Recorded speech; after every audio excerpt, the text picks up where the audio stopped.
Salut à tous, bienvenue sur l'Arena MMA. Aujourd'hui, on est avec Simon et on va voir pourquoi Beterbiev n'a aucune chance contre Bivol.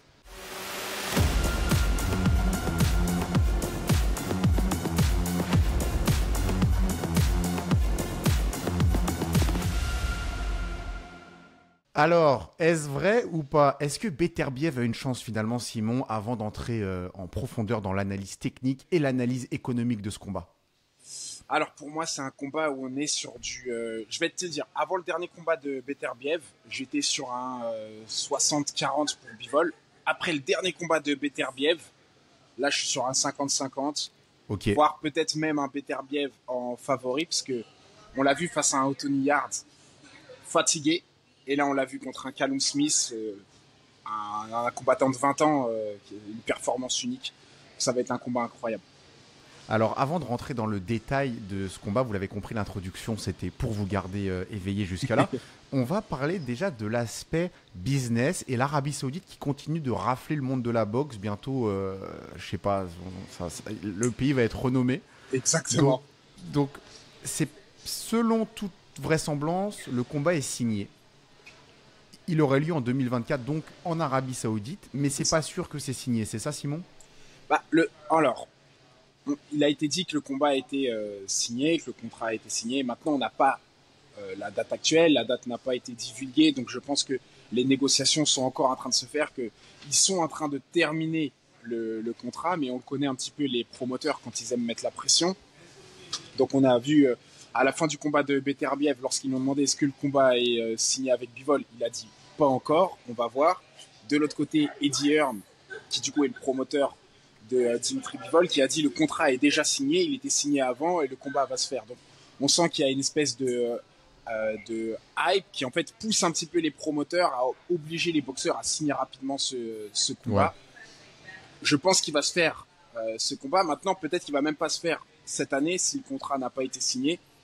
Surtout, tu l'as dit, avec l'Arabie Saoudite qui est en train de racheter toute la boxe, il y a beaucoup d'argent en jeu, donc les négociations sont beaucoup plus grosses parce que les sommes sont totalement différentes. Exact. Donc je pense que l'Arabie Saoudite, ils ont un puits de pétrole ou de gaz qui est de renommée boxe anglaise. Parce que là, ils sont vraiment, c'est incroyable tout ce qu'ils envoient. Et encore une fois, c'est sûrement à perte, hein, tous ces événements avec des grosses cartes, avec beaucoup de combattants. C'est dur de s'en sortir avec les payes qu'on sait qui sont si hautes en boxe anglaise.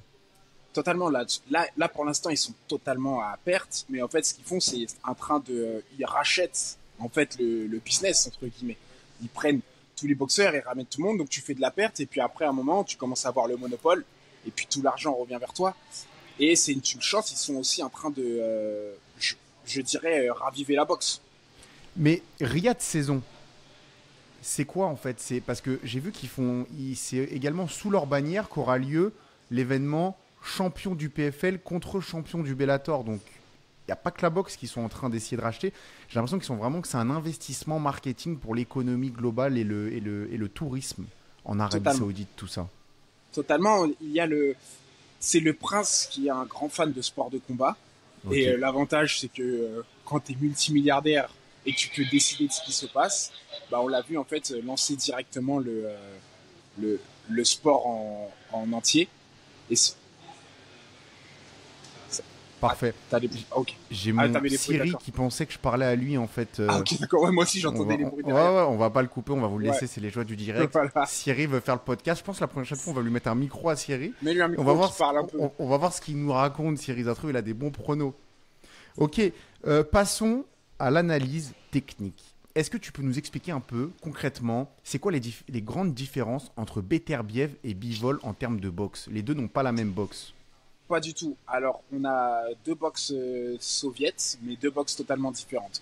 Du côté de Bivol, on a beaucoup de mouvements, un jeu de pied, le balancement classique qu'on connaît avant-arrière. On a une boxe qui est de lointaine et des combinaisons en fait qui sont à chaque fois je rentre, je ressors, je rentre, je ressors, je rentre, je ressors. Un gros travail de jab. Et une boxe où on va pas chercher le chaos, mais on va chercher la domination et de ne pas se faire toucher. De l'autre côté, on a un Beterbiev qui est là pour te mettre la pression, envoyer les coups avec l'intention de te mettre KO. On le voit, hein, de toute manière, 20 victoires, 20 par KO, 20 combats.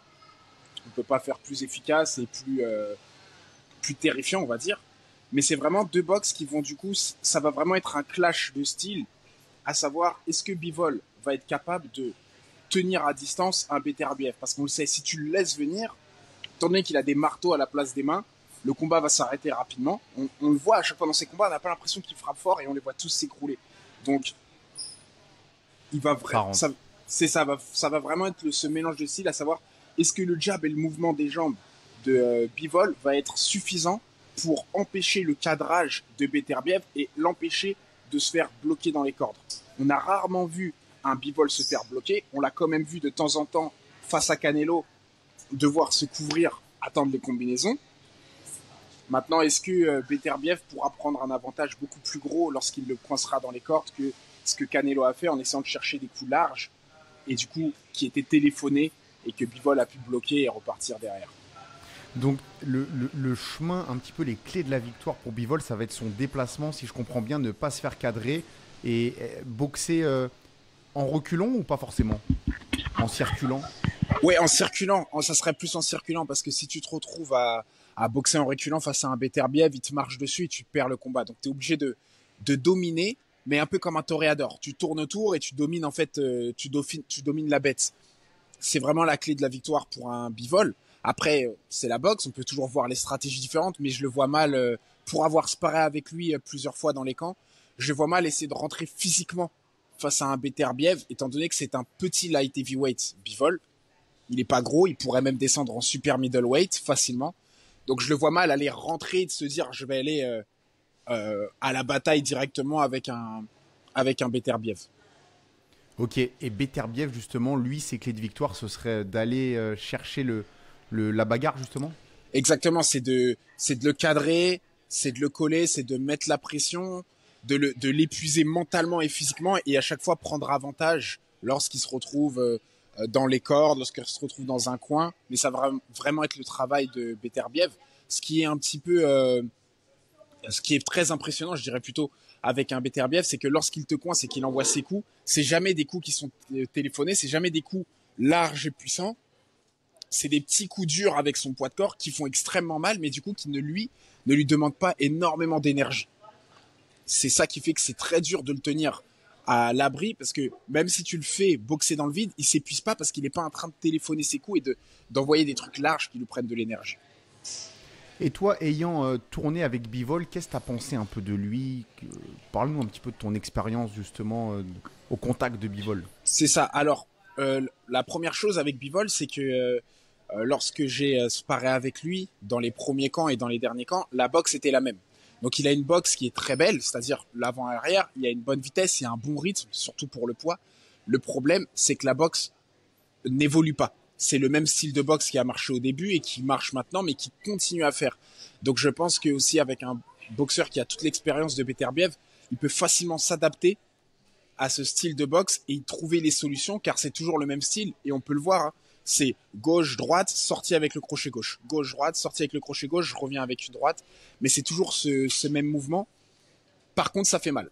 On n'a pas l'impression, mais ces espèces de coups en sautant, surtout le crochet en sortant, lorsqu'on le prend, il fait très mal. Lorsqu'il touche, il sait comment appuyer et commencer à envoyer des combinaisons. C'est rare pour un light heavyweight, des fois, d'envoyer des 8 coups, 9 coups, 10 coups Ouais. dans la même combinaison. C'est très rare parce qu'on est lourd.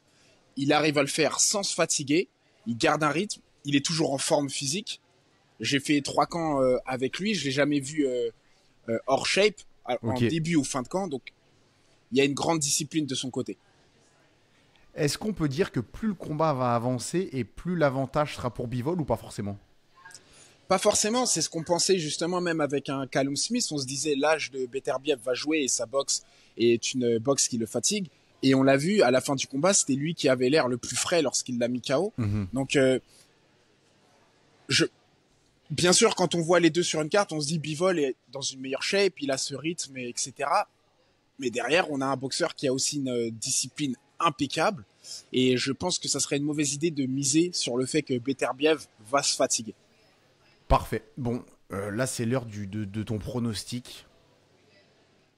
Qu'est-ce que tu dirais qui va arriver à la fin de ce combat? Quelle main sera levée et comment?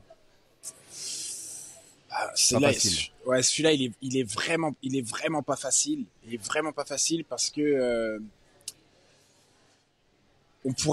En fait, on peut facilement aller sur les deux. C'est vraiment, c'est compliqué de faire un pronostic parce qu'on sait qu'on a un Beterbiev. S'il te bloque, le combat s'arrête.